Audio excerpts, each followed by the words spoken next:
네, 5시 정치부회 시작합니다. 신종 코로나 바이러스, 일단 국내에서는 4명 외에 추가로 확진자는 발생하지 않았습니다. 네, 그렇습니다. 지금 이틀째 확진자는 4명을 유지하고 있는데요. 다만 조사를 받아야 하는 대상자는 조금 늘어난 상황이라고 합니다. 문제는 지금 중국 본토인데 현재 중국 내 확진자가 사스 때를 넘어서 6천 명에 육박하고 있고 또 다른 나라에서는 2차 감염도 발생을 했습니다. 예, 일단 방역에 가장 신경을 철저하게 써야 될 것 같고요. 정치권 얘기해 볼까요? 안철수 전 대표가 바른미래당 탈당을 오늘 선언했네요. 이제 그러면 또 신당을 만드는 건가요? 네, 그렇습니다. 사실 이 바른미래당의 창립자라고도 할 수 있을 텐데 결국 오늘 탈당을 선택했습니다. 안철수 전 대표는 이번에 귀국을 하면서 중도 실용정당을 만들겠다고 이미 말을 했었거든요. 그래서 아마 신당 창당에 나설 것으로 보입니다. 예, 알겠습니다. 본격적으로 5시 정치부 회의 자리에 앉아서 시작하겠습니다.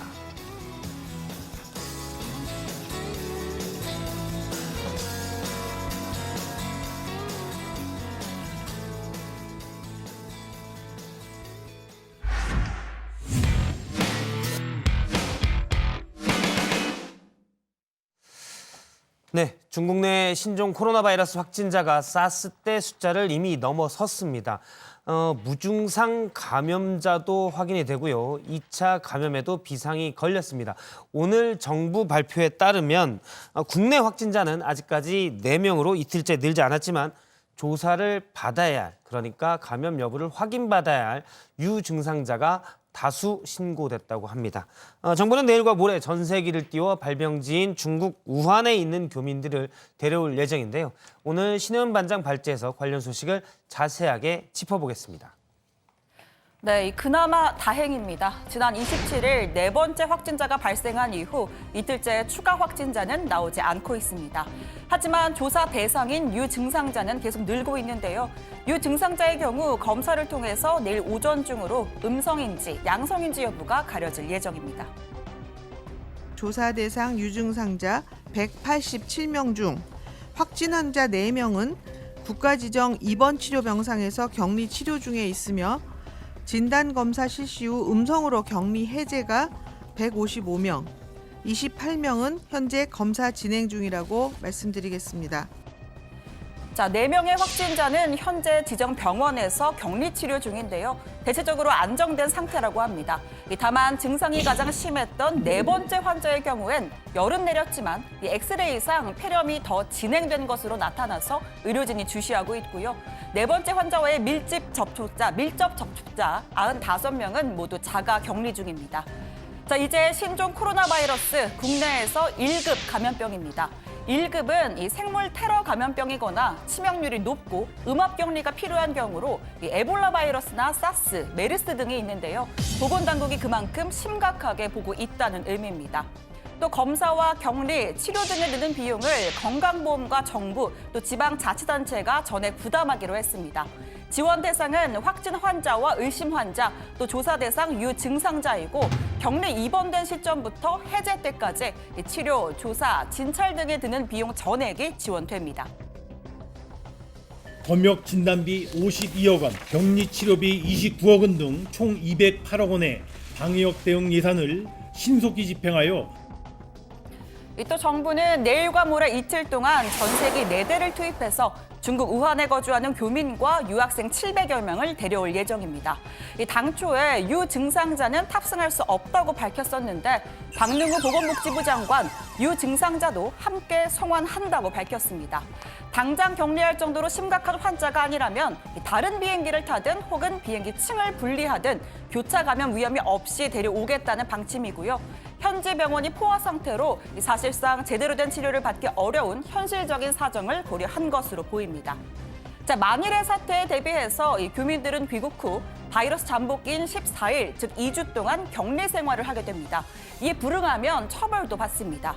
격리시설은 당초 천안 내에 2곳으로 알려졌었는데 이 주민과 정치권의 반발로 다시 충북 진천과 충남 아산의 공무원 교육시설에 나눠서 수용하기로 가닥을 잡았다는 이야기가 나옵니다. 자, 최초 발병지죠. 이 봉쇄령이 내린 중국 우한의 상황 심각합니다. 인민해방군 의료진이 전격 이렇게 투입이 됐는데 군복에 마스크까지 마치 전시 상황을 방불케 합니다. 우리나라뿐 아니라 세계 각국이 자국민을 빼내기 위해서 안간힘을 쏟고 있는데요. 대탈출, 이른바 차이나 엑소더스가 본격화됐습니다. 가장 먼저 전세기를 보낸 건 일본입니다. 벌써 오늘 아침 일본인 206명을 태운 전세기가 도쿄에 도착했고요. 이 중 4명은 곧장 병원으로 호송됐다고 합니다. 中国側からチャーター機1機を受け入れるための準備をしてました。こういった連絡があり、また空港への移動手段。 자, 미국 전세기도 떴습니다. 오늘 아침 동이 트기 전 자국민 240명을 태우고 우한을 떠났습니다. 프랑스와 독일도 곧 전세기와 군용 수송기를 보내고요. 영국, 스페인, 러시아, 태국, 스리랑카 등등 전세기를 띄우려는 국가는 점점 늘어나고 있습니다.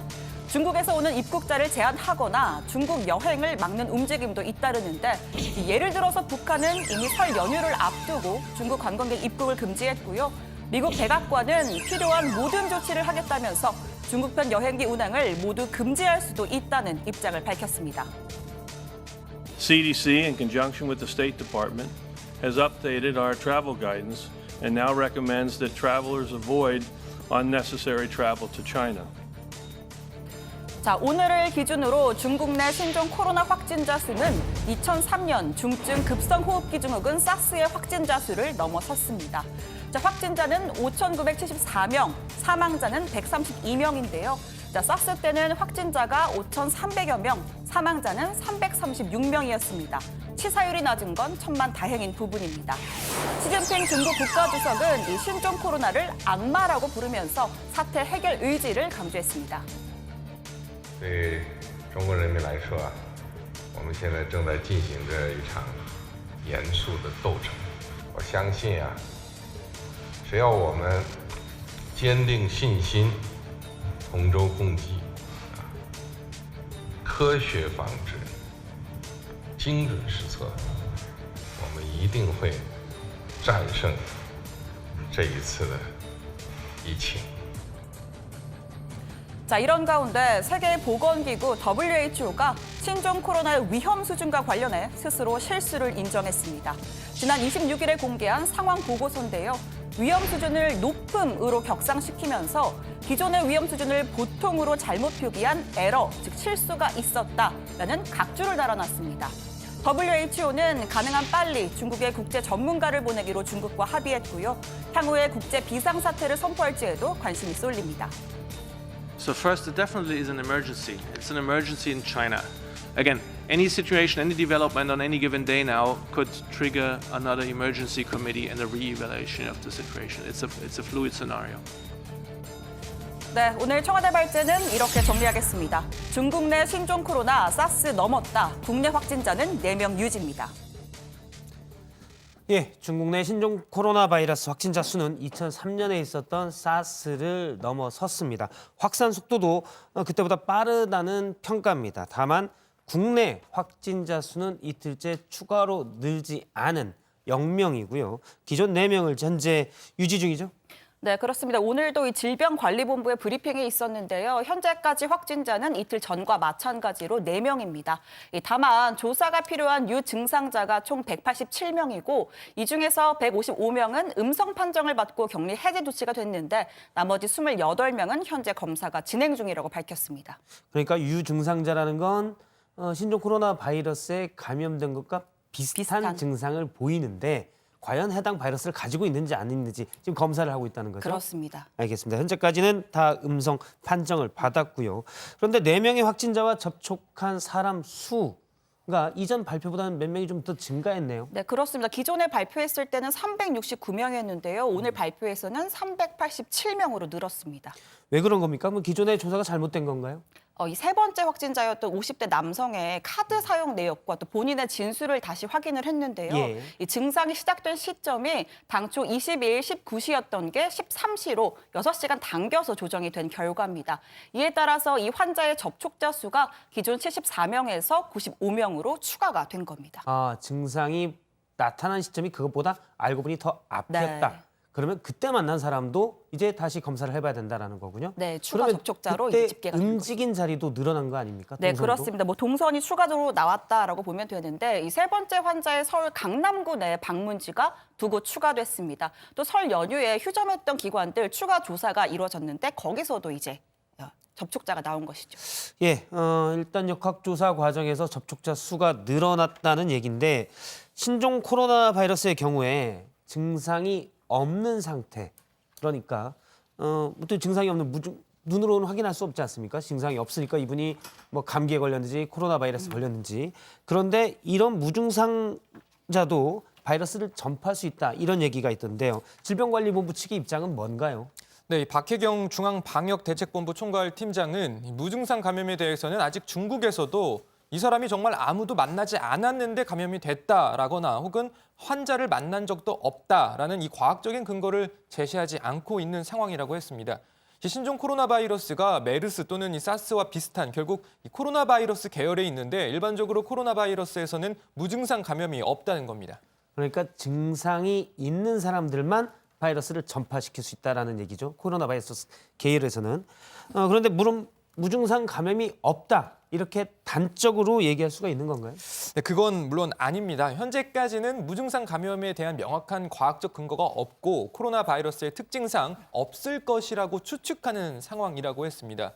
이 질병관리본부는 바이러스 유행이 완전히 종식된 이후에 여러 데이터 그리고 혈액 분석 등이 종합적으로 판단돼야 될 부분이라고 생각한다라고 덧붙였습니다. 뭐 일단 눈으로 확인하기는 어렵지만 증상이 약하게 된 상황에서도 그럼 겉으로 보기에는 무증상이라고 볼 수 있지만 약한 상태에서도 전파할 수 있는 가능성도 있기 때문에 이것도 신중히 봐야 될 것으로 보입니다. WHO도 이런 가능성을 경고를 한 것으로 알고 있는데요. 네, 이 WHO 대변인은요, 이 조사가 좀 더 필요하다라고 전제를 한 다음에 이 무증상 감염자도 바이러스를 옮길 가능성이 있다. 이 감염자가 어느 정도 수준의 증상을 보여야 신종 코로나 바이러스를 전파할 수 있는지는 단정할 수 없다라고 설명을 했습니다. 중국 정부도 증상이 없는 잠복기 상태에서도 이 바이러스 전파가 일어난다라고 주장을 했는데요. 한번 들어보시죠. 从观察情况看，潜伏期大约在10天左右，最短的潜伏期有1天发病，最长的潜伏期是14天。潜伏期具有传染性，这同SARS 有很大的不同。 예, 그러니까 이걸 감안해서 보면 우리가 옆에서 이제 기침을 하거나 또는 열이 있어 보이거나 그러면 혹시 하면서 경계를 하는 사람들이 있었는데 증상이 없는 사람도 전파할 가능성이 있기 때문에 일단 스스로 뭐 손을 씻는다거나 이런 부분을 충분히 하는 게 중요할 것 같습니다. 특히 중요한 건 공항에서 검역을 할 때 증상이 있어 보이는 사람만 집중해서 볼 수가 있는데 그렇지 않은 사람도 잘 봐야 된다는 얘기 아니겠습니까? 네, 그렇습니다. 예. 사람 2차 감염에 대해서 2차 감염 가능성이 그러니까 중국 우한 내에서 사람 사이에 감염된 경우는 많은데 그 외 해외 뭐 우리나라나 일본 아니면 유럽 어느 나라에서 사람 사이에 감염된 경우가 지금 나왔죠. 네, 그렇습니다. 2차 감염 지금 뭐 부장도 설명을 하셨는데 중국 외에서 확진 환자가 나오는 거, 그러니까 전염이 중국 외에서 사람 간의 감염이 일어나는 것을 2차 감염이라고 하는데 예. 오늘 이 질병관리본부 측의 설명에 따르면 초기부터 제한된 사람 간 감염이 있다는 것을 알고 있었기 때문에 2차 감염 가능성에 대해서 충분히 인지를 하고 있었고 대비를 하고 있었다. 그렇기 때문에 접촉자 관리를 하고 있는 것이다라는 입장을 밝혔습니다. 예. 일본에서는 이미 사례도 나왔죠. 네, 그렇습니다. 지금 어제 일본 후생성이 확진자 2명이 나왔다 이렇게 발표를 했는데요. 이 중 한 명이 60대 버스 기사인데 우한시를 방문한 적이 없는데도 감염이 됐습니다. 예. 그럼 우한시를 다녀온 사람에게서 그 사람이 일본으로 와서 일본으로 온 다음에 그 안에서 감염이 됐다는 얘기죠. 일단 이 버스 기사는 우한에서 일본으로 온 여행객을 이번 달에 들어서 2차례 태운 적이 있다 이렇게 진술을 했습니다. 그런데 이 버스에 탔던 우한 여행객 가운데 뚜렷한 의심 증상을 보인 사람은 없었다고 합니다. 그래서 후생성이 무증상 환자로부터 2차 감염이 됐을 가능성에 주목을 하고 있는 거고요. 또 구체적인 케이스는 다르지만 독일과 대만에서도 2차 감염 사례가 나왔습니다. 예, 물론 이제 사람 간의 감염이 확인이 중국 내에서는 여러 번 됐기 때문에 우리나라도 예를 들어 확진자에 대한 방역이나 이런 부분들을 잘해야 2차 감염이 이제 안 생기겠죠. 뭐 무증상 감염에 2차 감염 내용이 좀 복잡하긴 다 합니다. 네, 제가 좀 국내 전문가들한테 물어봤는데 역시나 답변이 비슷했습니다. 현재까지로서는 무증상 감염에 대해서 뭐 예단할 수가 없다는 건데 직접 한번 들어보시죠. 사실 지금 어떻게 발생했다라는 거를 예단하기는 되게 어려울 것 같고요. 그런 경우에 있어서 우한 관광객이 증상이 있었을 가능성이 제일 높다고 봐야 되겠죠. 현재 증상이 없는 상황에서 전파가 가능한지는 아직은 알려져 있는 게 없고요. 그분이 버스 기사랑 어떤 접촉이 있었는지 이것이 아마 역학조사에서 밝혀져야 될 부분인 것 같습니다. 예, 일단 질병관리본부의 콜센터 그러니까 1339 본인이 의심되면 전화를 하라 했는데 전화해보니 먹통이더라 안 받더라. 어제 정치회 시간에서도 다뤘는데요.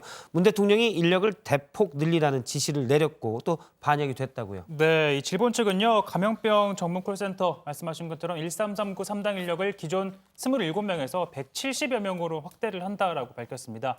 또 다음 달 중순까지 단계적으로 150명을 추가로 배치를 해서 이 전체 상담 인력을 320여 명 수준으로 또 확대할 예정이기도 하고요.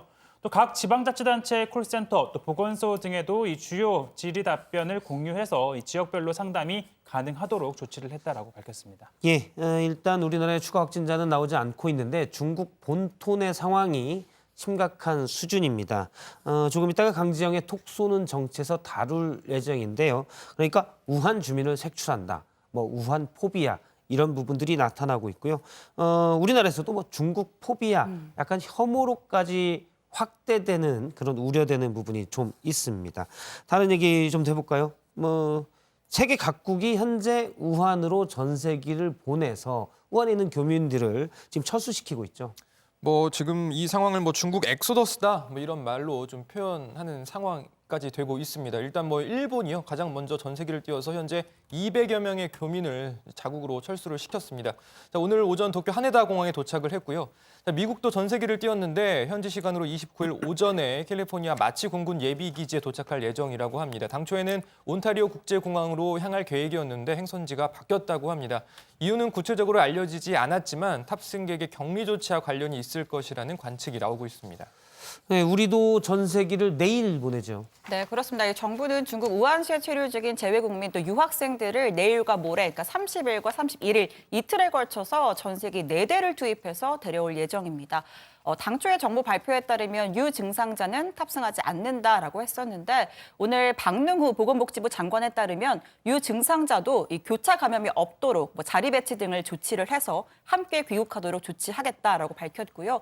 귀국 후에는 외부와의 접촉이 차단된 그러니까 정부가 지정한 임시 생활설에서 머물면서 보호를 받게 된다고 밝혔습니다. 그렇죠. 따지고 보면 증상이 있는 우리 교민들을 우한이 지금 의료시설도 부족하고 제대로 대응도 안 되고 있다는데 거기다 두고 올 수는 없잖아요. 네, 그래서 이제 박능후 장관도 교차 감염 문제 예. 없도록 하겠다는 점을 굉장히 강조를 했고 예. 일단 비행기가 4대가 가니까 나눠서 올 수도 있고 또 가는 비행기가 2층으로 되어 있다고 합니다. 예. 뭐 층을 분리한다든지 좌석의 간격을 넓힌다든지 해서 격리 조치를 해서 데리고 오겠다라고 그래서 설명했습니다. 철저한 조치를 하고 데리고 와서 치료를 하는 게 맞는 것 같습니다. 국내 격리 시설을 놓고도 논란이 또 일고 있잖아요. 네, 당초 정부는 이 천안에 있는 우정공무원교육연수원 그리고 국립중앙청소년 수련원 이 2곳에 우한 교민을 분산해서 수용하기로 한 것으로 알려졌는데요. 하지만 지역 주민 반발이 거세지면서 정부는 이 결정된 지역은 없고 적절한 시설을 찾는 중이다라는 입장을 밝혔습니다. 자, 그 다음에 정부가 충북 진천에 있는 국가공무원 인재개발원 그리고 충남 아산에 있는 경찰 인재개발원에 나눠서 수용하는 것으로 가닥을 잡았다라는 이야기가 나오고 있습니다. 네, 이번에도 해당 지역 주민들이 반발을 하고 있는데요. 지금 보시는 사진이 충남 아산의 경찰 인재개발원 정문 앞을 주민들이 트랙터로 막고 차량 진입을 통제하는 모습입니다. 주민들은 천안이 반대해서 아산으로 온다고 하는데 우리는 그럼 반대 안 하겠느냐면서 목소리를 높였는데요. 진천도 상황이 비슷하게 매한가지입니다. 아무리 급해도 일방적으로 정부 결정할 수 있느냐 이런 건데요. 아직 정부는 공식적인 발표는 하지 않고 있습니다.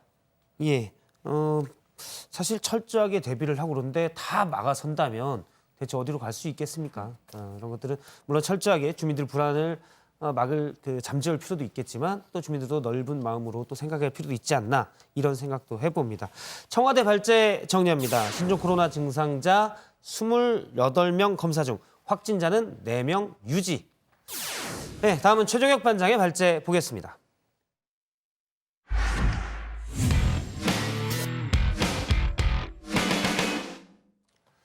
예, 검찰이 오늘 오후에 청와대의 하명 수사 의혹, 선거 개입 의혹에 대한 수사의 속도를 내서 관련 인사들, 송철호 울산시장 또 백원우 전 청와대 비서관 등이 있는데요. 13명을 무더기로 기소했습니다. 현재 청와대에서 근무 중인 이광철 민정비서관도 오늘 소환돼 조사하고 있고요. 내일은 임종석 전 비서실장이 출석할 예정입니다. 오늘 최종혁 반장 발제해서 자세히 짚어보겠습니다. 네, 지난주 단행된 검찰 인사의 발령일 다음 주 월요일입니다. 주말을 제외하면 그러니까 현 부서에서 일을 하는 건 오늘, 내일, 모레 이 사흘인데요. 청와대 선거 개입 의혹 사건에 대한 수사 속도가 빨라지고 있습니다. 자, 이광철 청와대 민정비서관이 오늘 검찰에 나와 조사를 받고 있습니다. 공직선거법 위반 혐의 피의자 신분인데요. 검찰은 2018년 지방선거 당시 민정비서관실 선임행정관이었던 그가 김기현 전 울산시장 측근 관련 첩보가 이첩되는 과정에 개입한 것으로 보고 있습니다. 자, 이 비서관은 조사에 성실히 임하겠다면서도 소환을 일부러 피했다라는 일부 주장에 대해서는 강한 유감을 나타냈습니다. 저는 제 소임을 다하기 위해서 제 핸드폰으로 하루에도 많은 전화 통화를 합니다. 그런데 언제 걸려올지도 모르는 검찰의 전화를 피하기 위해서 제 소임 수행에 기묘한 핸드폰을 꺼놨다는 것은 조금만 생각해봐도 말이 안 된다는 것을 다 잘 아시지 않을까 생각이 됩니다. 자, 그리고 내일은 임종석 전 대통령 비서실장도 피의자 신분으로 검찰에 나올 예정인데요. 자, 이 사실은 임 전 실장이 직접 밝혔습니다. 소셜미디어에 올린 글인데요. 나는 비공개로 다녀오라는 만류가 있었지만 이 사건의 모든 과정을 공개해야겠다라고 마음먹었다라는 이유였습니다. 그러면서 윤석열 검찰총장을 향해서는 이렇게 비판합니다. 윤석열 검찰총장과 일부 검사들이 무리하게 밀어붙인 이번 사건은 수사가 아니라 정치에 가깝습니다. 객관적인 사실관계를 쫓은 것이 아니라 정치적 목적을 가지고 기획을 해서 짜맞추기를 하고 있습니다. 자, 이런 가운데 수사팀 이성윤 지검장에게 백원우 전 비서관 등 일부 관련자들을 기소하는 방안을 보고했지만 승인받지 못한 것으로 알려졌죠. 그리고 오늘 오후 전격적으로 기소를 했습니다. 자, 앞서 최강욱 비서관에 대해서도 이 지검장은 수사팀 요청을 받아들이지 않았고 윤석열 총장의 지휘로 이 재판을 넘겨졌는데요. 자, 오늘 법사위를 소집한 자유한국당 위원들, 이를 둘러싼 비판을 쏟아냈습니다. 여당과 추미애 장관은 참석하지 않았고요. 결국 회의는 한국당 위원들만 모여 법무부와 청와대를 성토하는 자리가 됐습니다. 추미애 장관은 청와대의 지시에 따른 사법 방해 전의대 역할 자임한 것 아니고 무엇이겠습니까? 조국 민정수석이 없어지는 그 청와대에 최강욱이라는 사람이 들어앉아가지고 청와대가 미쳐 돌아가고 있습니다. 공수처로 윤석열을 잡아넣겠다? 아니, 자기가 공수처장입니까?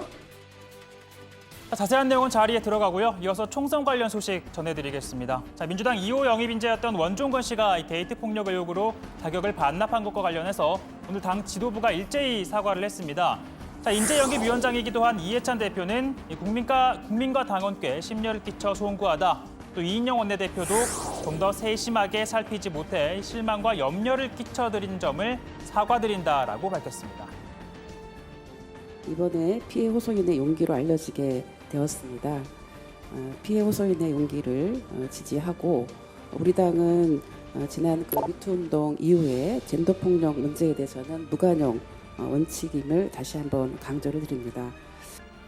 자, 그러니까 선거 판세에 미칠 파장을 고려해서 자칫 야권에 공세의 빌미를 주지 않기 위해서라도 우선 당내에서 강한 선제 조치를 취하자는 취지로 풀이가 됩니다. 자, 이렇게 선거 분위기가 달아오는 가운데 궁금한 건 일찌감치 출마하지 않겠다라고 한 현역 의원들의 행보인데요. 자, 그중 한 명인 민주당 김성수 의원, 국무총리 비서실장에 내정이 됐습니다. 기자 출신으로 2014년 당에 들어와 비례대표로 20대 국회에 입성했는데요. 자, 오늘 의원직을 사퇴했습니다. 사실 최대 한 달 반 정도 시간이 걸릴 것으로 보이는 인사검증 절차를 고려하면 좀 더 의원직을 유지하다가 이 직을 내려놔도 되지 않을까 싶었지만 오늘이었어야 합니다. 자, 비례대표의 결혼이 생기면 순번에 따라 다음 후보가 이어받게 되죠. 다만 공직선거법은 임기 120일이 이내에 공석이 되면 승계하지 않도록 규정을 하고 있습니다. 한번 보면요. 20대 국회의원 임기는 5월 29일까지입니다. 그러니까 오늘이 정확하게 121일이 남은 날인데요. 그러니까 오늘 내일이 마지노선이었다는 겁니다. 결국 민주당 비례대표 17번이었던 허윤정 전 당 전문위원이 의원직을 이어받게 됐습니다. 그러니까 20대 국회의 마지막 열차에 올라탄 겁니다. 자, 예를 들어 보면 마치 뭐 하루에 돈가스 100개만 파는 맛집으로 소문난 식당에 이렇게 새벽부터 쭉 찾아가서 줄을 서서 번호표를 받았는데 제가 바꿔보니까 간당간당한 수저였던 겁니다. 자, 그때부터 이 맛집이 뭐 된수라고 뭐 먹지 말까? 아니야, 뭐 기다리다가 돌아가는 사람이 있을 거야 라면서 뭐 내적 갈등에 휩싸인 경험 저뿐만 아니라 다들 있을 텐데 자, 결국 참고 열심히 버틴 결과 이 앞에서 2개를 주문하려고 했던 손님이 하나만 시키면서 그 남은 하나가 내게 돌아온 그런 짜릿한 경험 아닐까 싶습니다. 사실 120일 이 규정이 생기기 전에는 더 짧은 기록도 있습니다. 16대 국회였는데요. 민주당 안희옥 전 의원 임기 26일을 남기고 비례대표직을 이어받았습니다. 당시 안 전 의원도 임기 26일짜리 의원이라는 꼬리표가 붙어 창피하다, 뭐 코미디 드라마를 보는 것 같다는 소회를 밝히기도 했습니다. 자, 오늘 발제 이렇게 정리합니다. 선거 개입 의혹 수사 속도 내는 검찰, 내일 임종석 소환입니다. 예, 임기 120일을 남기고 비례대표 의원직을 승계받은 사례는 저도 사실 처음 보는 것 같습니다. 다만 역대 최단기 국회의원은 따로 있습니다. 1961년이죠. 강원도 인제에서 당시 이제 김대중 전 대통령이 보궐선거로 당선됐는데 3일 만에 5.16 군사 쿠데타가 나면서 당선 선서도 제대로 하지 못했죠. 관련 소식 하나 짚어볼까요? 정세균 국무총리가 김성수 민주당 의원을 비서실장으로 발탁을 했네요. 두 사람이 원래 인연이 좀 있습니까? 일단 이 김성수 의원이요, MBC 출신입니다. MBC 정치부장과 보도국장 등을 역임을 하고 이후에 목포 MBC 사장을 지냈고요. 2014년 민주당의 전신인 이 새정치민주연합에 입당을 했습니다. 당시에 문희상 비대위원장 시절이었고 그 이후에는 문재인 대통령이 당시 대표를 맡았었고 또 정세균 총리가 비대위원이었는데 그때 김 의원이 당 대변인이었습니다. 이걸 뭐 제외하고는 뭐 두 사람이 이렇다 할 인연은 없어 보이는데요. 정 총리는 그동안 총선 후에 협치내각 구성을 대통령에게 적극 건의하겠다라고 밝혀왔는데 이를 도울 비서실장 자리를 김 의원에게 제안을 했고 김 의원이 최근 수락을 한 것으로 알려졌습니다. 예, 이것도 조금 뭐 재밌다고 해야 될까요? 어떻게 봐야 될까요? 만약에 이틀만 늦게 김성수 의원이 의원직을 사퇴했으면 허윤정 후보자는 이제 국회의원직을 못 따는 거잖아요. 근데 그 하루 차이로 달게 되는데 어쨌든 초선 의원이 이제 된 거죠. 네, 그렇습니다. 공식적으로는요, 중앙선거관리위원회가 김성수 의원의 퇴직을 확인하고 후순위인 허윤정 후보자에 대한 의석 승계를 결정하게 되는데요. 내일 공식 통보가 있을 것으로 보입니다. 그리고 남은 20대 국회 임기인 120일 동안 활동하게 됩니다. 문제는 현재 국회 상황입니다. 여야가 2월 임시국회 일정에 합의하지 못하면서 자칫 본회의장에 한 번도 들어가 보지 못하고 또 의원 선서도 못하고 임기를 마칠 수도 있습니다. 다만 2월 국회법이 2월 임시국회를 열도록 규정하고 있고 또 총선을 치르려면 선거법 개정을 통한 선거구 획정도 해야 하는 만큼 2월 한 달간 국회 문은 열릴 가능성이 큰 상황입니다. 국회에도 따라서 등원할 수 있을 것으로 보입니다. 일단 뭐 선거구 획정은 해야 되니까요. 그래야 선거를 할 수 있으니까 그때는 뭐 참여할 수 있을 것으로 보입니다. 예전에는 국회의원을 하루만 해도 연금을 받는다 이런 게 있었는데 그래서 사실 이번 케이스처럼 그러면 연금 주려고 시켜주냐 이런 말까지 나왔었는데 지금은 다 없어지지 않았습니까? 그런 제도가? 그렇습니다. 지금 말씀하신 것처럼 과거에는 단 하루만 국회의원을 해도 만 65살, 65세부터 약 120만 원의 연금을 받을 수 있어서 비판 여론이 컸었죠. 자, 근데 이게 19대 국회에서 폐지가 돼서 19대 국회의원들부터는 이 같은 연금 혜택을 받지 못하고 있습니다. 예, 알아보니까 이제 18대까지 했던 의원들은 계속 연금이 나오는데 소급이 안 되니까요. 19대부터 하는 의원들은 뭐 국회의원 한다고 해서 나중에 연금을 받지는 못하는 그런 상황입니다. 민주당 총선 공천 얘기를 잠깐 해보도록 하겠습니다. 당의 공직선거 후보자 검증위원회가 김의겸 전 청와대 대변인에 대해서 후보 적격 여부를 또 보류를 했는데요. 일각에서는 어제도 저희가 잠깐 얘기를 했는데 계속 보류하면서 김 후보자한테 불출마하는 것, 자진 불출마를 선언하도록 압박하는 것 아니냐 이런 해석이 많았는데 검증에선 일단 그런 게 아니다라고 얘기를 했죠. 네, 김 전 대변인에 대해선 세 번째 심사에도 불구하고 예비후보 자격 적격 여부를 결론 내리지 못했습니다. 그러다 보니 부동산 투기 의혹이 당의 부담으로 작용할 수 있는 만큼 스스로 출마를 접도록 시간을 끈 것 아니냐 관측이 나오기도 했는데요. 그러나 검증이 간사인 진성준 전 의원은 정치적인 고려가 아니다. 관련 사안을 추가로 확인해 다음 주 회의에서 결론을 내릴 방침이다. 이렇게 설명을 했습니다. 김 전 대변인은 당의 결정이 늦어진 데 대해서 힘겹고 고달픈 시간이 연장됐다면서 꼭 이겨내겠다. 거듭 출마 의지를 밝혔습니다.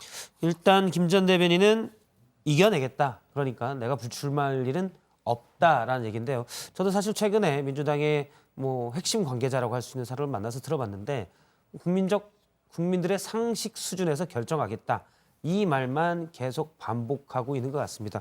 그렇다고 해서 검증에서 그런 거 아니다라고 했는데 또 만일 그렇다고 해서 검증에서 그거 맞습니다라고 공개적으로 얘기할 일도 없는 거 아니겠습니까? 알겠습니다. 황운하 전 대전 경찰청장, 황운하 전 청장에 대해서는 또 적격 판정을 내렸습니다. 네, 황 전 청장은 청와대 울산시장 하명 수사 의혹의 당사자 중 한 명인데요. 검증인은 경찰청에서 내려온 첩보에 의해 수사한 것이지 첩보의 출처가 청와대인지는 알 수 없었다는 황 전 청장의 소명이 납득된다면서 적격 판정을 내렸습니다.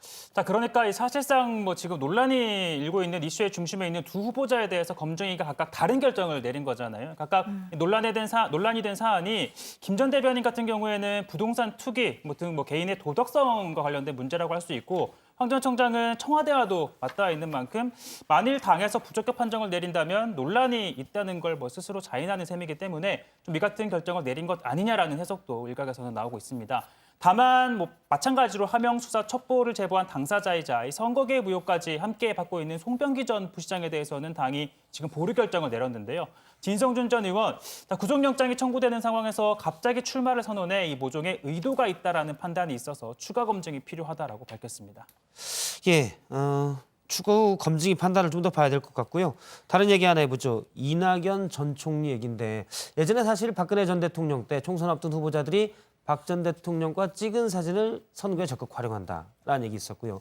이번에는 이제 문재인 정부 청와대 경력을 예비 후보들이 적극 활용한다. 이런 얘기를 우리가 다뤘었는데 지금 총선 후보 현역 의원들 특히 어차피 또 나서야 되니까 이낙연 총리와의 관계를 활용하려 한다. 이런 얘기가 있다고요. 지금 민주당 예비 후보들 사이에서는 이낙연 전 총리와 투샷을 꼭 찍어야 된다. 이런 얘기들이 나오고 있다고 하는데 예비 후보들 사이에서 이 전 총리에게 후원 회장 맡아달라 이런 요청이 잇따르고 있다고 합니다. 현재까지 이 전 총리는 강훈식 의원, 또 김병관 의원, 이화영 전 의원을 포함해서 예비 후보 7명의 후원 회장을 맡기로 했고요.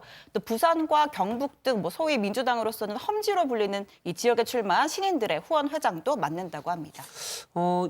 이 전 총리가 가장 먼저 후원회장을 하겠다라고 얘기한 게 강훈식 의원이라고요. 네, 강 의원과는 좀 인연이 있는데요. 과거에 손학규 바른미래당 대표가 민주당 대표였을 때 이낙연 전 총리가 사무총장을 맡았고 강훈식 의원은 정무 특보를 맡아서 함께 일한 적이 있습니다. 김병관 의원은 20대 국회의 문재인 대통령이 영입한 인사인데 김 의원과 이 전 총리는 이렇다 할 인연은 없지만 김 의원이 직접 부탁을 했고 이 전 총리도 흔쾌히 수락을 했다고 합니다. 특히 두 사람의 공통점은 20대 국회에 처음 입성한 초선 의원들이라는 거고 또 이 전 총리의 인지도를 통해서 이 총선 국면에서 좀 활용을 해보겠다 이런 포석으로 보입니다.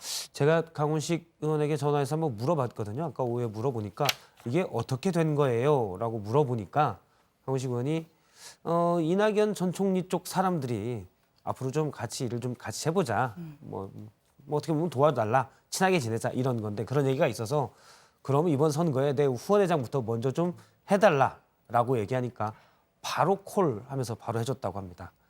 NY계로 영입이 된 건가요? 그래서 제가 강훈식 의원에게 그럼 이제 NY계로 불러야 되냐 했더니 무슨 개파냐 그냥 서로 돕고 사는 거지 이렇게 얘기를 했습니다. 앞서 이제 신혜원 의원이 잘 얘기를 했는데 이낙연 전 총리가 민주당 신혜원 반장이 죄송합니다. 신혜원 반장이 잘 얘기를 했는데 저는 계속 보도국에 있을 예정입니다. 출마하는 거 아니죠? 네, 아닙니다. 이낙연 전 총리가 사무총장 할 때 그때 강훈식 의원이 정무특보를 맡은 적도 있고 또 원내대변인 할 때도 이 전 총리가 잘 도와줬다고 해요. 알겠습니다. 다른 얘기를 잠깐 해보죠. 검찰발 속보로 오후에 나왔는데요. 선거 개입을 의혹을 수사하는 검찰이 이제 송철호 현 울산시장을 비롯해서 13명을 불구속 기소를 했습니다. 그러니까 재판에 넘겼죠. 그렇습니다. 검찰이 재판에 넘긴 건 모두 13명입니다. 송철호 울산시장을 포함해서 백원우 민정비서관, 황운하 전 대전경찰청장, 박형철 전 반부패 비서관 등을 불구속 기소했습니다. 서울중앙지검 공공수사 2부는 이들을 공직선거법 위반 등의 혐의로 재판에 넘기기로 하고 윤석열 검찰총장, 이성윤 서울중앙지검장 그리고 대검찰청 지휘부와 함께 회의를 열었고요. 윤석열 총장이 결국 기소를 결정한 겁니다. 앞서 이제 최광욱 비서관을 재판에 넘기는 과정에서 당시 이성윤 서울중앙지검장이 반대 입장을 밝혔는데 윤석열 총장이 지휘를 하면서 기소하자 이렇게 해서 기소가 됐는데 이번에도 같은 식으로 된 건가요? 네, 회의에서는 윤석열 총장과 배용원 대검 공공수사부장 그리고 수사를 지휘했던 서울중앙지검 신봉수 2차장, 김태훈 공공수사 2부장 등이 모두 관련자들을 기소해야 한다는 의견을 냈다고 합니다. 반면 이 지검장은 검토할 내용이 필요하다면서 반대 의견을 낸 것으로 전해졌습니다. 검찰 내부 규정상 불구속 기소는 차장검사의 정결 사항입니다. 네, 공소 사실에 따르면 검찰은 송철호 시장이 황운하 전 울산경찰청장에게 울산시장에 대한 수사를 청탁한 것으로 봤습니다. 이후 송병기 전 부시장이 청와대 측에 비위 정보를 제공한 뒤 백원우 전 비서관이 박형철 전 비서관을 통해서 범죄 첩보를 경찰청과 울산경찰청에 하달했다는 게 검찰의 판단인데요. 이 과정에서 검찰은 황 전 청장이 관련 수사에 미온적인 경찰관들을 인사 조치하는 등 직권 남용을 저질렀다 이렇게 적시를 했습니다. 예, 일단 검찰이 공소장을 통해서 밝힌 건 당시 지방선거에서 울산시장 선거는 정상적으로 치러지지 않았다는 거다라는 게 일단 공소장에 나온 검찰의 입장인데요. 또 청와대도 개입을 했다. 공소장에 이렇게 밝혔죠. 네, 일단 검찰이 밝힌 공소 요지에 따르면요. 송철호 시장 그리고 송병기 전 부시장이 이 송 시장의 공약인 공공병원 유치를 공약으로 연계하기 위해서 이 대통령 비서실 선임행정관에게 이 전 시장이었죠. 김기현 전 시장의 공약인 산재 모병원 예비타당성 조사 발표 연기를 부탁을 했다고 합니다. 청와대 측도 이를 들어준 것으로 검찰은 봤고요. 특히 공천 과정에서 한병도 전 정무수석의 경우에는 이 송철호 시장의 경쟁자였던 임동호 전 민주당 최고위원에게 공기업 사장 등의 자리를 제공하겠다며 이 출마 포기를 권유한 것으로 보고 공직선거법 위반 혐의를 적용을 했습니다.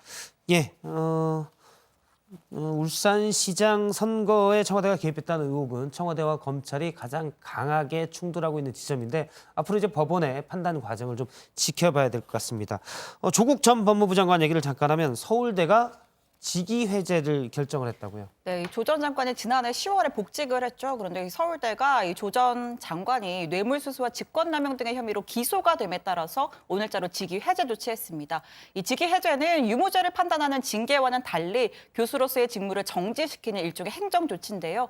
서울대 측은 정상적인 직무 수행이 어렵다고 판단했다고 밝혔습니다.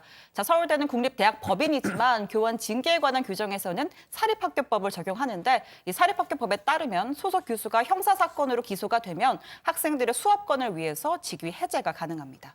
직위가 해제됐으니 이제 강단에 당분간 해제돼 있는 동안에는 수업을 못 하게 되는 거죠? 그렇습니다. 교수로서의 직위가 해제가 됐으니까 강의를 할 수가 없게 되는 거고요. 자, 이에 따라서 지난달 조 전 장관이 개설을 신청했던 법학전문대학원의 형사판례 특수연구라는 수업은 대체 강사가 맡아서 진행하는 방안 등이 논의가 되고 있습니다. 월급은요, 이 직위 해제 첫 3개월은 50%가 지급이 되고 이후에는 30%가 지급이 된다고 합니다.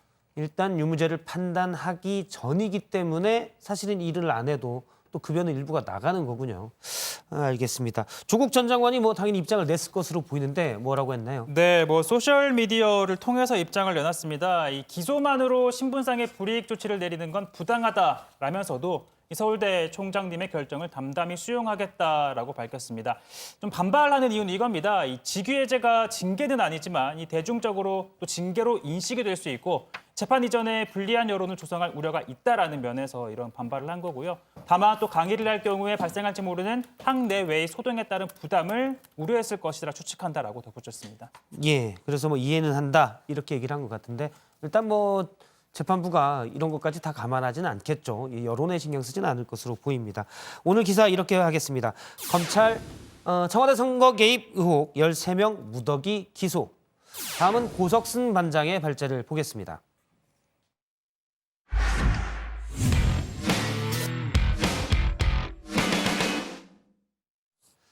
네, 안철수 전 대표가 결국 바른미래당을 탈당했습니다. 바른미래당의 전신이죠. 국민의당 창당까지 거슬러 올라가면 대략 4년 만의 일입니다. 안 전 대표가 이제 중도 신당을 창당할 것으로 보이는데요. 국민의당 창당 때와는 달리 사실 선거를 앞두고 있는 상황은 비슷하지만 맥락과 분위기는 그때와 많이 달라 보입니다. 오늘 야당 발제에서 관련 소식을 전해드립니다. 저는 오늘 비통한 마음으로 바른미래당을 떠납니다. 어제 손학규 대표의 기자회견 발언을 보면서 저는 바른미래당 재건의 꿈을 접었습니다. 안철수 전 대표가 결국 바른미래당을 떠났습니다. 손학규 대표의 반발이 나온 지 하루 만입니다. 많은 기자, 카메라를 불러놓고 저에게 물러나라고 하는 일방적인 통보, 언론에서 말하는 소위 최후 통첩이 될 것이라고 하는 것은 상상도 못했습니다. 개인 회사의 오너가 CEO를 해고 통보하는 듯 말입니다. 자, 방금 손학규 대표가 잠깐 언급했는데요. 안철수 대표는 오너까지는 모르겠지만 최소한 파운더, 이 바른미래당의 창업주는 맞습니다. 국민의당을 만들었고 이후 국민의당과 바른정당의 통합도 주도해서 결국 바른미래당을 탄생시켰으니까요. 자, 결국 창업주가 회사를 나가버린 셈입니다. 국민의당 창당 4년 만이고 바른정당과의 통합으로 바른미래당을 만든 지 2년 만입니다. 안철수 전 대표는 오늘 탈당과 함께 신당 창당도 사실상 공식화했습니다. 기성정당의 틀과 기성정치 질서의 반성으로는 우리에게 내일은 없습니다.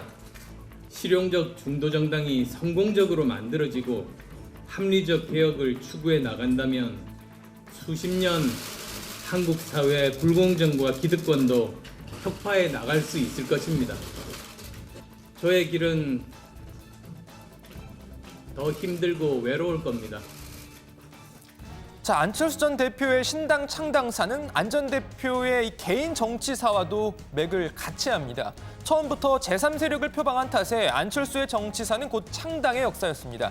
처음 만든 당은 새정치연합입니다. 정확하게 말하면 완전한 정당까지는 아니었고 창당 준비까지 만들었다 그친 당입니다. 안 전 대표는 새정치연합 창당으로 독자 세력화를 꿈꾸다 민주당과의 통합을 택합니다.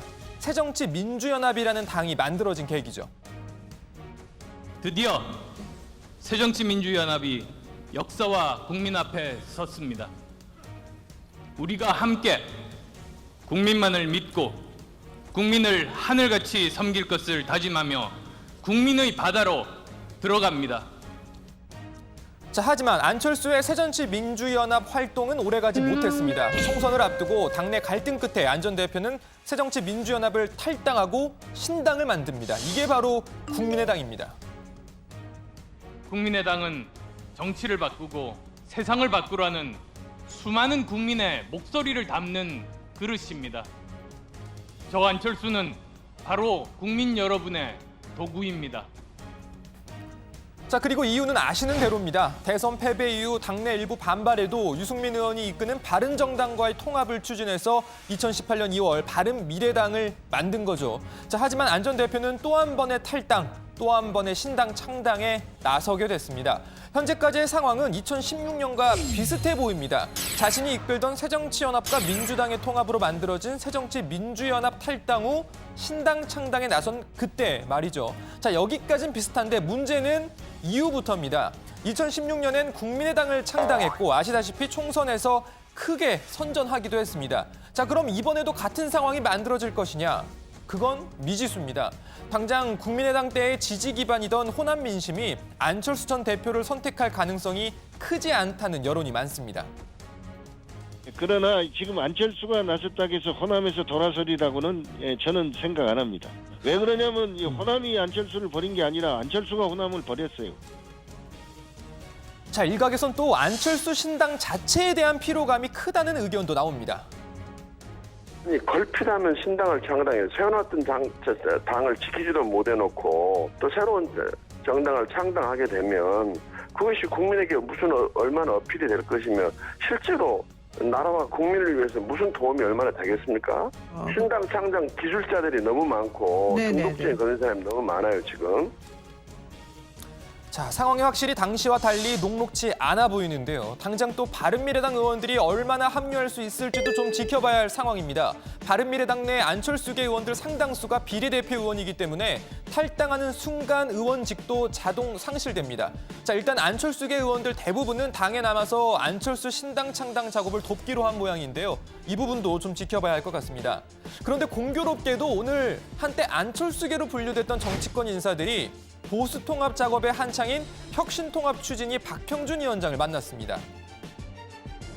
균형과 견제의 민주주의를 지키기 위해서는 이번 총선에서 야당의 승리가 꼭 필요하다고 생각합니다.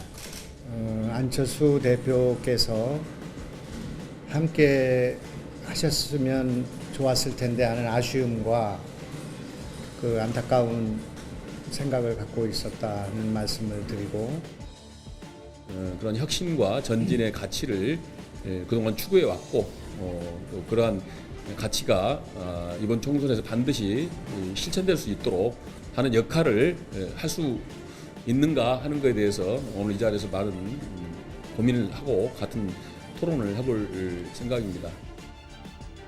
자, 김영환, 문병호 전 의원과 박형준 위원장의 만남을 두고 안철수 전 대표의 보수통합 합류 가능성이 다시 거론되고 있는데요. 사실 안 전 대표는 엊그제 이런 말을 한 바 있습니다. 지금 거의 이제 한 100번 정도 되는 것 같아요. 질문이. 그래서 차라리 녹음기를 들고 올 걸 그랬습니다. 저는 같은 이야기를 이제는 더 이상 할 생각이 없습니다. 야권이 통합하지 않으면 그러면 여당에게 유리하다고 그렇게 말씀들을 하셨습니다. 그런데 4년 지났는데 왜 이렇게 달라진 게 없죠? 자, 과연 안 전 대표의 신당은 어떤 모습으로 탄생하게 될까요? 이번엔 어떤 성적을 거둘까요? 그리고 무엇보다 이번엔 과연 장수 정당이 될 수 있을까요? 지켜보죠. 오늘 발제 이렇게 정리합니다. 안철수 비통한 마음으로 탈당, 신당 창당 나설 듯. 예, 이 부분을 본격적으로 얘기를 하기 전에 방금 들어온 속보를 하나 전하도록 하겠습니다. 보건복지부에서 조금 전에 브리핑을 했는데 내일과 모레 중국 우한으로 전세기가 가서 우한에 있는 우리 교민을 태우고 오기로 했는데 앞서 이제 저희가 유증상자 또 같이 태우고 온다고 했는데 보건복지부에서 증상이 없는, 그러니까 무증상자만 일단 먼저 태워가지고 온다고요? 네, 그렇습니다. 오늘 오전에 박능우 보건복지부 장관이 유증상자도 함께 송환을 하겠다라는 입장을 밝혔었는데 조금 전에 부처 차원에서 브리핑이 또 추가로 있었습니다.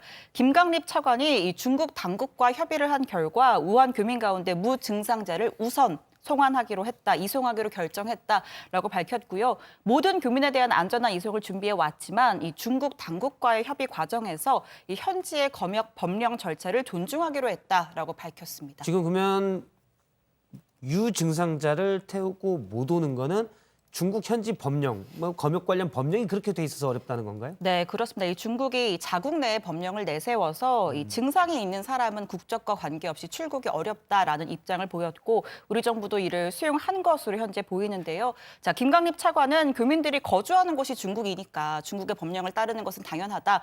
다만 남게 되는 국민들에 대해서는 현지 공간과의 이 협의를 통해서 최대한 보호 조치가 이루어질 수 있도록 하겠다고 밝혔습니다. 일단 그러면 약 720명 정도 교민이 온다고 신청한 걸로 알고 네. 있는데 그중에 증상이 있는 사람은 얼마나 되나요? 현재까지 지금 현지에 있는 유증상자의 수는 파악이 되지 않고 있습니다. 정보가 좀 부족한 상황인데 예. 이번에 전세기를 보낼 때 그냥 비행기만 가는 것이 아니라 우리 측의 의료진도 함께 가거든요. 그래서 현지에서 우리 측 의료진과 중국의 의료진이 이 탑승 전에 미리 검사를 실시하고 그 중에서 이제 증상자를 좀 가려낼 것으로 보입니다. 이 절차가 이루어진 후에 탑승이 이루어질 것으로 보입니다. 알겠습니다. 증상이 있어서 남게 되는 것도 그런데 어쨌든 현재 남게 되는 교민이 있다면 몇 명이더라도 일단 우리 외교당국이 최선을 다해서 보호를 해야 될 것 같습니다. 본격적으로 좀 얘기를 해보도록 하겠습니다. 안철수 전 대표가 결국 바른미래당에 들어가서 당을 재건하는 대신 아예 탈당을 택했습니다. 그러니까 이제 독자 노선으로 가겠다 이거죠. 네, 앞서 안 전 대표는 귀국 당시 공화 인사말에서 진영 정치에서 벗어나 실용적 중도 정치를 실현하는 정당을 만들겠다 이렇게 말한 바가 있습니다. 다만 안 전 대표가 바른미래당 소속이었고 또 신당 창당에 따른 물리적인 소요 시간 등을 고려해보면 바른미래당을 재건하는 게 더 수월할 수 있다 이런 관측도 많았는데요. 어제 손 대표가 안철수 대표의 비대위 전환 요구를 사실상 거절하면서 바른미래당 재건 계획은 무산이 됐습니다. 결국 처음 말한 대로 신당을 창당할 가능성이 커졌습니다. 네, 오늘 탈당 기자회견에서도 사실상 신당 창당 뜻을 공식화했습니다. 안 전 대표는 기성정당의 틀과 기성정치 질서의 관성으로는 내일은 없다라고 하면서 실용적 중도 정당이 성공적으로 만들어지고 합리적 개혁을 추구해 나간다면 수십 년 한국 사회 불공정과 기득권도 혁파해 나갈 수 있을 것이다라고 말했습니다. 그러면서 앞으로 안철수의 길을 지켜봐 달라고 덧붙였습니다. 안 전 대표는 기자회견 이후에 바른미래당 당사를 찾아서요. 당직자들과 작별 인사를 나누기도 했습니다. 사실 저도 어제 손학규 대표의 기자회견 내용을 보니까 그 전에 물론 안 전 대표가 같이 만났을 때 영상을 보면 손과 안이 함께 가긴 힘들겠구나 이런 생각을 했는데 하루 만에 탈당을 선언하고 그럴 줄은 좀 전격적이라는 느낌도 좀 듭니다. 그런데 당을 따로 만들어도 안철수 전 대표는 지금 현직 의원도 아니고요. 안철수계 의원들이 바른미래당에서 탈당해서 나와야 되는데 앞서 고 반장이 얘기했지만 사실 쉽지 않은 것들이 많이 있습니다. 현재 이 바른미래당 내부에서 소위 안철수계로 분류되는 의원 7명 정도입니다. 그런데 이 중 권은희 의원을 뺀 나머지 의원들은 모두 비례대표 의원이죠. 아시겠지만 비례대표는 당을 탈당하면 자동으로 의원직도 박탈이 되기 때문에 탈당을 하는 게 좀 쉽지가 않습니다. 유일한 방법이 있는데요. 당에서 나가라라고 출당을 하는 겁니다. 똑같이 당을 나가는 거라도 탈당이 아닌 출당이 되면 의원직을 유지할 수 있는데요. 해당 의원들은 출당이 관철될 수 있도록 추진을 하되 당분간은 당내에 남아 안철수 신당 창당 작업을 도울 것으로 보이는데 과연 손 대표가 출당을 시켜줄지는 좀 미지수입니다. 예, 사실 좀 돌고 도는 것 같습니다. 예전에 바른미래당에서 민주평화당으로 일부 의원들이 쪼개져 나올 때 비례대표 3명이죠. 이상돈 의원과 장정숙 의원 그리고 박주현 의원이었는데 우리 나갈 테니까 출당 좀 시켜달라라고 했는데 당시에는 안철수 대표가 안 시켜줬었어요. 네, 그렇습니다. 이 당시에 결국 출당이 거부되면서 새 의원 모두 바른미래당 당적을 가진 채로 다른 당에서 활동을 했습니다. 예. 장정숙 의원 현재도 대한신당의 원내대표를 맡고 있고 박주현 의원은 민주평화당의 수석 대변인입니다. 바른미래당 입장에선 이런 전례가 있기 때문에 안철수계 의원들의 출당이 쉽지 않은 상황이고요. 그리고 또 그 당시보다 좀 더 상황이 어려워진 게 2년 전에는 의원 3명이 나가도 이 원내 교섭단체 지위가 유지가 됐습니다. 당시에 한 30명 정도가 됐었는데 이 현재는 의원이 단 한 명만 이탈해도 교섭단체의 지위가 무너지는 상황이어서 이 출당 요구를 좀 받아들여지긴 어려울 것으로 보입니다. 이게 약간 어떻게 보면 돈 문제도 걸리는 게 지금 바른미래당의 의원 수가 20명인데 한 명만 빠져도 교섭단체가 아니고 그러면 정당이 받는 이 국가의 보조금이 확 줄어들거든요. 교섭단체가 아니면. 그래서 그런 부분도 약간 민감하게 있을 것 같습니다. 빠지면 50억 원 이상이 보조금이 확 줄어든다는 얘기가 있어서 알겠습니다. 오늘 유승민 의원도 안철수 전 대표에게 한마디를 했네요. 네, 소위 탈당 선배라고 할 수가 있을 텐데, 유승민 의원 안 전 대표 탈당과 관련해서 바른미래당의 사정을 생각하면 안타깝지만 안 전 의원이 결심했으니 한국 정치의 발전을 위해서 잘 해주길 바란다라고 했습니다. 그러면서 안 전 대표와의 만남 여부를 묻는 질문에는 생각해본 적은 없지만 정치인들이 만날 수도 있고 라면서 가능성을 열어뒀고요. 그리고 이제 손학규 대표가 또 입장문을 냈습니다. 안 전 대표의 탈당과 관련해서 우리 당을 창업한 소중한 정치적인 자산이었던 안 전 대표가 탈당한 것에 대해 당대표로서 아쉬움과 유감을 표명한다고 했고요. 다만 대화와 타협 없이는 정치가 고립될 수밖에 없다. 자신의 요구사항만 이야기하고 받아들여지지 않으면 탈당한다는 태도는 바람직한 자세가 아니다. 이렇게 좀 비판적인 입장을 보였습니다. 사실 창당과 입당, 탈당, 또 연대 이런 것들을 쭉 보면 정치권에서는 무수하게 많이 헤어지고 또 무수하게 다시 손을 잡고 하는 것 같아요. 근데 눈에 띄는 건 같은 사람들끼리 자꾸 헤어지고 또 같은 사람이 다시 만나고 이런 부분이 최근 들어서는 자주 목격되는 것 같습니다. 한국당 소식도 좀 다루겠습니다. 오늘 공천관리위원회 회의가 있었잖아요. 컷오프를 논의했다고요? 네, 오늘 세 번째 회의를 비공개로 가졌는데 현역 의원 컷오프 공천 배제 관련 논의를 진행한 것으로 전해졌습니다. 전해진 바에 따르면 우선 대국민 여론조사 결과를 기초로 해서 의정활동 평가, 기여도, 당무감사 결과 등을 반영해서 컷오프 대상을 선정할 것으로 보입니다. 공관위는 현역 의원 3분의 1 이상을 컷오프하겠다 이렇게 밝힌 바가 있는데요. 목표 달성을 위해서는 불출마 선언한 의원을 제외하고도 지역구 의원 20여 명을 추가로 컷오프 대상에 올릴 것으로 보입니다. 지금 뭐 곧 브리핑이 이 회의가 끝나서 브리핑이 있을 것으로 보이는데 예. 아직 뭐 정확한 내용이 알려지진 않았습니다. 현재까지 지금 뭐 대략적으로 알려진 기준대로라면 다른 지역보다는 이 서울 강남권이나 대구 경북 지역 의원들이 컷오프 대상에 오를 가능성이 큰 상황인데요. 특히 이 대구 경북 같은 경우에는 대구 동구갑의 정종섭 의원 외에는 불출마 선언도 없는 상황이어서 이 공관위가 강제 물갈이에 나설 가능성이 높다는 분석이 나오고 있습니다. 예, 뭐 TK 지역의 강제 물갈이 이런 표현들이 요즘 자꾸 나오는데 일단 뚜껑을 열어봐야 될 것 같고요. 한국당의 공약 하나가 좀 눈에 띕니다.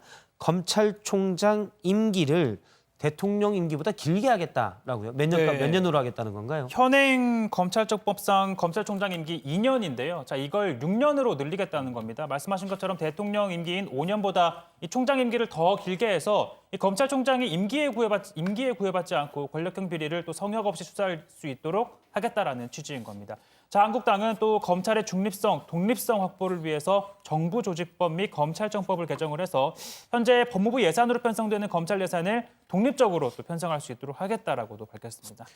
예, 오늘 기사 제목 이렇게 잡도록 하겠습니다. 안철수, 바른미래당 탈당, 신당 추진할 듯. 다음은 조익신 반장 발제해 보겠습니다.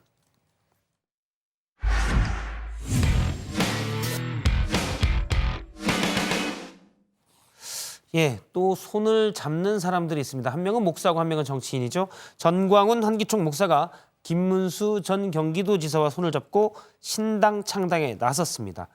대한애국당에 이어 또 다른 이른바 태극기 계열 신당이 생기는 것 아니냐 이런 얘기가 있는데요. 오늘 조익신 반장 발제에서 짚어보겠습니다. 뜨거운 통성기도의 현장, 교회 부흥회가 아닙니다. 지금으로부터 4년 전 기독자유당이 개표가 시작되자 원내 입성을 간절히 소망하며 주님을 외치던 그때 그 모습입니다. 기도가 조금 부족했을까요? 득표율 2.64%, 3% 벽을 넘기지 못하고 당선자를 배출하진 못했습니다. 당시 기독자유당, 종교적인 색채가 짙은 총선 공약을 내걸며 이슈를 만들어내는 데는 성공했습니다. 유명 인사를 내세워 이런 공약도 내걸었습니다. 저는 가정이 깨어지는 아픔을 당했습니다. 기독자유당의 정책 중 간통죄 부활이 이 시대에 꼭 필요한 정책이라고 생각했습니다. 일부에서는 기독당이 혐오를 조장한다는 비판의 목소리를 내기도 했습니다. 한겨레 신문은 아예 일면 제목을 혐오의 이름으로 아멘 이렇게 정하기도 했습니다. 기독당을 이끌었던 핵심 리더 정광훈 목사가 김문수 전 경기지사와 신당 창당에 나섰다는 소식입니다. 가칭 자유통일당, 전 목사 애증의 관계였던 한국당에 이별을 통보했습니다. 나는 이 나라가 북한으로 넘어가는 것을 그냥 둘 수 없어서 도저히 자유한국당과 되면 안 되겠다. 그래서 난 김문수를 대장으로 신당을 선포했습니다. 김문수 대장, 이제 문대라고 불러야 할까요? 창당 일성, 십자군을 자임했습니다. 자유통일당은 한편으로는 태극기 그리고 한편으로는 십자가 같이 양손에 들고 우리들이 이 태극기 부대만이 대한민국을 적화 통일로부터 막을 수 있다. 그런데 한편의 태극기, 대한애국당이 있습니다. 한편의 십자가, 기독자유당, 아직 건재합니다. 심지어 전 목사는 기독당 후원 회장입니다. 지난 21일엔 총선을 앞두고 기독당 전당대회를 열었는데요. 이 자리에서 전 목사가 직접 비례대표 후보도 발표를 했습니다. 1번은 김순규 변호사고요. 2번은 장경동 목사입니다. 이런 노래도 다 함께 힘껏 불렀습니다.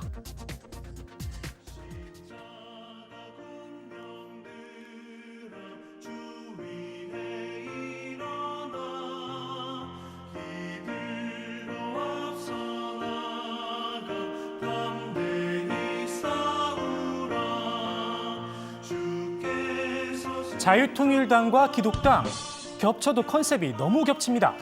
이쯤에서 다시 소환해보는 기생충 속 명대사. 너는 계획이 다 있구나.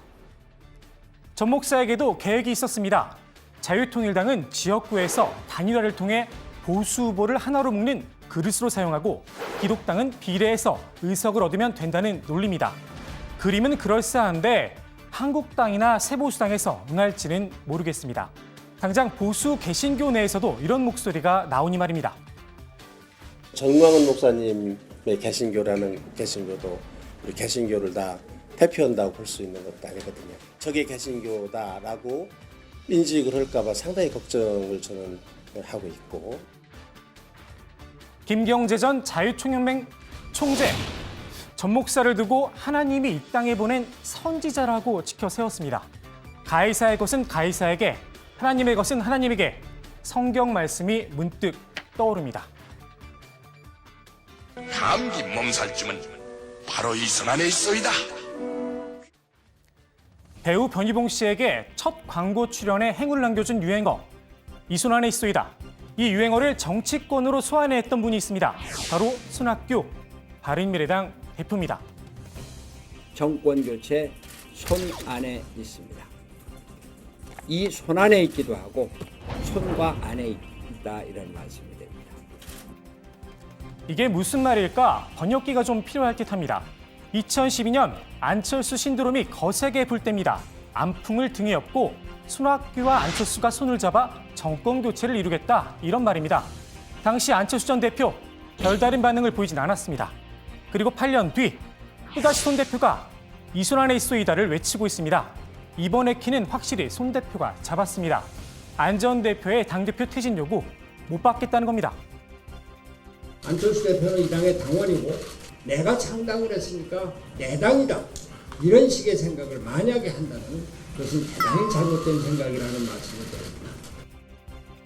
결과는 앞서 전해드린 것처럼 안 전 대표의 탈당이었습니다. 승민이도 없고 철수도 없고 바른미래당 창업주들이 모두 당을 떠났지만 아직 손 대표의 손안에 남은 것이 있습니다. 줄잡아 100억 원에 이르는 당의 자산과 선고 보조금입니다.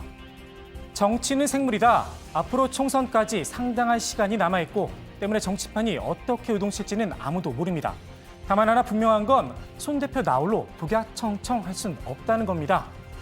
어제 발제에서 정치인들의 약자 소개해드렸었는데요. 손 대표 약자 HQ를 밀었었습니다. 하이 퀄리티, 고품질의 정치를 약속하면서 말입니다. HQ, 약자의 의미 기억하면서 지켜보겠습니다. 오늘의 마지막 발제, 다른 그림 찾기입니다. 한번 보실까요? 왼쪽 사진의 주인공은 신혜원 반장의 얼굴이고요. 오른쪽 사진은 이은재 자유한국당 의원입니다. 저희 영상 디자인팀 참 대단한 것 같습니다. 감쪽 같은데요. 그런데 더 놀라운 사실, 이 두 사진의 원본이 따로 있다는 겁니다. 울산 지역의 한 한복업체가 홍보용으로 찍은 사진인데요. 이 사진을 이은재 의원실에서 얼굴만 바꿔서 설 명절 때 사용한 겁니다. 해당 업체는 사진 도용 사실을 몰랐다고 하는데요. 언론 인터뷰를 통해서 한복 입고 인사하는 모습을 해줘서 괜찮다, 별 문제 없다 이런 입장을 밝혔습니다. 이번엔 별다른 문제 없이 넘어갔지만 이 의원님, 허락 없이 남의 사진 함부로 사용하면 안 됩니다. 저작권이 있기 때문에 비용을 잘 분배해서 돈을 쓸 땐 쓰는 게 좋습니다. 괜한 견제나 야유를 받을 수 있습니다. 오늘 제가 준비한 소식 여기까지입니다. 오늘 국회 발제 이렇게 정리합니다. 김문수, 정강훈 신당, 한 손에 태극기, 한 손에 십자가.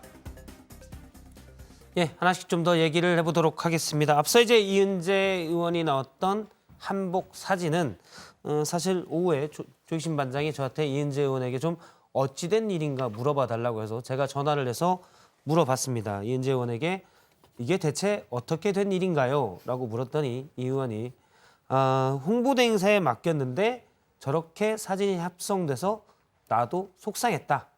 돈도 냈는데 분하다라고 얘기를 하더군요. 일단 본인의 의도한 것과 뭐 의원실에서 한 건 아니라는 입장을 전해왔고요. 몇 번 얘기가 오가다가 제가 어쨌든 합성은 잘 된 것 같습니다라고 얘기하고 전화는 끊었습니다. 부장이 직접 이은재 의원이랑 통화하셨다는. 조희신 반장이 시켜가지고 제가 자기가 바쁘다고. 비하인드 부장 하실 때부터 좀 예. 아이템 거리를 많이 주시는 또.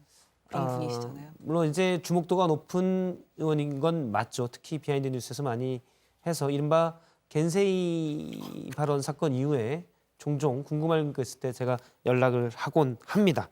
예, 뭐 얘기를 하도록 하죠. 아니, 그 예. 부장 비하인드 얘기가 나오니까 표정이 싹 달라지면서 아주 뭐 되게 활기차 보이시는데 그때 벌써 그리우신 건 아니죠? 아마 직원 중에 뭐 몇 년간 대표이사 사장 앞에서 뭔가 발제하고 뭔가 혼이 나는 그러기 때문에 그리울 그런 상황은 아닌 것 같습니다. 예. 그래도 뭐 그때 상황을 좀 그리워하신 것 같은데 예. 사장한테 대표이사 사장한테 갈굼당하던 걸 여기서도 한번 제가 좀 해볼까 하는데 어떠신지. 똑같은 상황을 제가 만들어 드릴게요. 이래서 이제 저희 때가 낀 세대가 되는 것 같은데요. 아 지금 막 PD가 이쪽에 있구나. PD가 빨리 진행하라고 해서 이제 넘어가도록 하겠습니다. 빨리 회의에 좀 집중을 해주십시오. 예. 죄송합니다. ST라고 했군요. 알겠습니다. 조익신 씨. 아까 발제에서 자유통일당 소식을 전했었는데 창당 일정이 어떻게 되나요? 네, 오는 31일에 창당대회를 열 예정이라고 합니다. 장소는 백범 기념관이라고 하네요. 예, 백범 기념관이면 김구 선생님을 기념하는 곳인데 사실 전광훈 목사는 백범 선생에 대해서 좀 비판적인 이런 얘기를 한 적이 있지 않나요? 정확히는 이 백범 김구 선생을 직접 비판한 건 아닌 것 같고요. 이 뉴스엔조이 보도에 따르면 이 백범 김구 기념사업회 회장을 맡고 있는 김영호 한국당 공천관리위원장에 대해서 이승만보다 김구를 앞세우고 있다. 이런 점에 비춰봤을 때 자유한국당은 공말을 고했다. 뭐 이렇게 날을 세웠다고 합니다. 예, 그러면 이승만 대통령 기념관에서 행사를 해야지 왜 백범 기념관에서 창당대회를 하는지 약간 이해는 안 갑니다. 자, 아까 안철수 전 대표 얘기를 했었는데 지금 손학규 대표에게 혹시 남은 카드는 뭐가 있을까요? 뭐 아까 발제 전해드린 것처럼 당에 남은 자산이 좀 있습니다. 이를 적극 활용해서 다른 정치 세력과 연대를 깨야지 않을까 이런 생각이 좀 드는데요. 호남에 기반을 둔 대한신당이나 민주평화당과 접촉면을 좀 넓히지 않을까 싶습니다. 자, 안 전 대표에게는 보수 쪽으로 가지 말라 이런 얘기를 했었는데 지금 손 대표 측도 의원들이 많이 빠져나가거나 또는 형식적으로 당적은 두지만 실질적으로 활동을 안 할 가능성이 크기 때문에 자, 손 대표의 사퇴 거부는 뭐 정치권에서 주로 어떻게 봅니까? 사실 손 대표의 말이 좀 바뀐 것처럼 비춰진 면이 있습니다. 안 전 대표가 오면 정권을 주겠다고 했다가 아니다. 그렇게 또 말한 적이 없다. 또 안 대표 측하고 손 대표 간에 이렇게 말이 좀 엇갈렸는데 그래서 기자들 사이에서는 손 대표가 직을 내려놓지는 않을 거다. 그런 전망이 좀 우세를 했었습니다.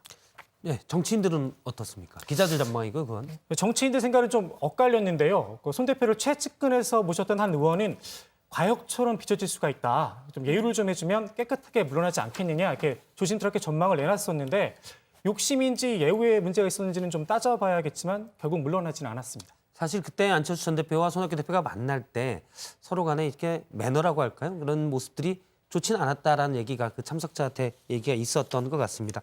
사실은 그런 디테일한 부분에서 또 서로 뭐 엇나가기도 하고 이런 부분들이 있는 거니까요.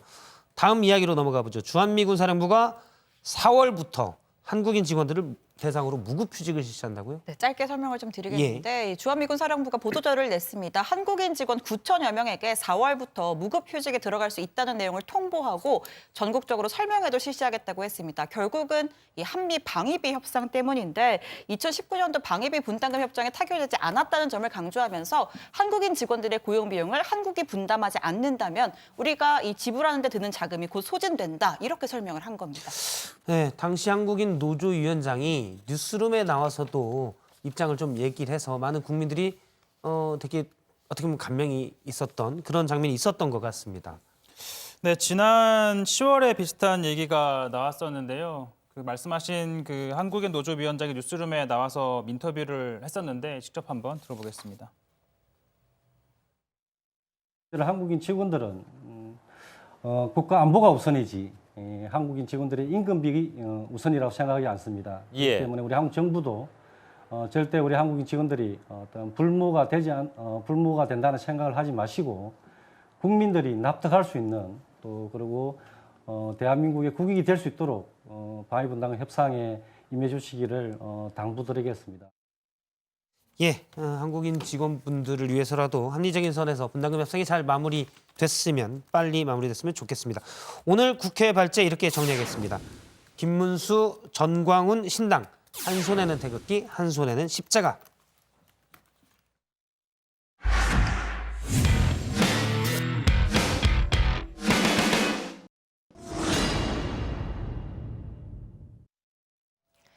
안녕하세요. 톡소원 정치의 강지영입니다.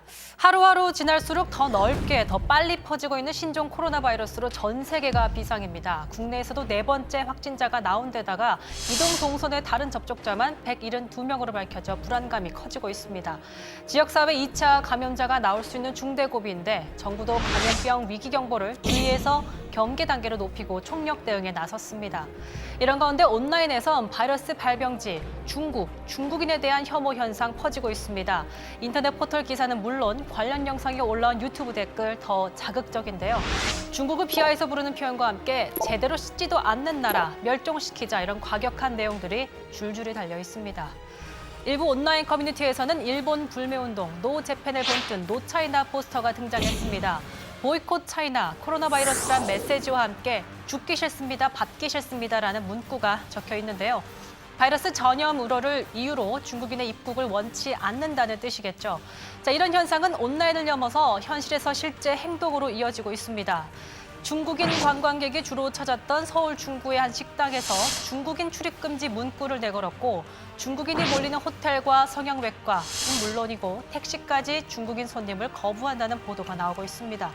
심지어 한 배달업체 노조는 안전을 이유로 중국인 밀집 지역 배달 금지를 요구했는데요. 논란이 커지자 해당 노조의 상급단체인 민주노총은 소수자 혐오 표현에 대해서 책임을 느낀다며 공개적으로 사과했습니다. 한국 사회에서 전염병 공포가 특정 집단 혐오로 발전하는 건 처음이 아닙니다. 지난해 국내에서 홍역이 유행일 때도 그 원인을 외국인 노동자로 지목해서 쫓아내야 한다는 주장이 있었습니다. 전문가는 무슨 일만 벌어지면 속죄양을 찾는 문화는 문제 해결에 도움이 되지 않는다고 지적합니다. 이런 이제 질병이나 자연재해 같은 이런 문제는 컨트롤 자체가 굉장히 어려운 문제잖아요. 그럼에도 불구하고 우리가 이제 금방 쉽게 속죄양을 좀 찾아서 그들한테 이제 쉽게 말하면 이제 일종의 그 딱지를 붙이는 거죠. 근본적으로 우리가 문제를 해결할 수 없을 때 속죄양을 찾는 방식들은 일종의 이제 심리적 위안감 정도지 사실은 근본적인 문제가 될 수 없다는 건 너무나 자명한 거죠. 의학 전문가들은 지금 가장 중요한 건 위생을 지키기 위한 정부와 개개인의 신속한 대응이라고 말합니다. 최대한 방역을 미리 예방적으로 해서 노출을 최소화하고 그리고 이제 지역적, 전국적 전파를 막는 게 제일 중요할 것 같고요. 공기 중 감염이 아니라 대부분 침이나 이런 분비물을 만지면서 손잡이나 이런 뭐 지하철 손잡이나 문고리라든지 뭐 컴퓨터 키보드나 이런 걸 통해서 이 감염된 분비물이 코나 입이나 이런 눈을 만지면서 감염이 되는 거기 때문에 손을 깨끗이 씻고 외출 후에는 돌아와서 손을 씻기 전에는 이렇게 입이나 코를 안 만지는 게 굉장히 중요할 것 같고요. 안타깝게도 신종 코로나 바이러스를 막을 수 있는 백신 개발은 아직도 많은 시간을 필요로 하고 있어 예방이 최선인 상황입니다. 앞으로 정부의 구체적인 대책 마련은 물론이고요. 개인적으로 과도한 불안과 혐오 대신에 위생을 철저히 하는 게 더 큰 확산을 막는 제일 첫 번째 예방 수칙인 것 같습니다. 예, 저희가 준비한 시간은 모두 여기까지입니다. 조금 전 강지영 아나운서가 얘기했듯이 신종 코로나 바이러스에 대해서는 혐오 대신 위생을 먼저 철저히 하는 게 우선인 것 같습니다. 다시 정치회의는 내일 5시에 다시 찾아뵙겠습니다. 고맙습니다.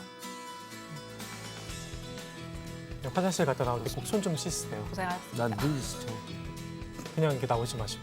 아이, 늘 씻고.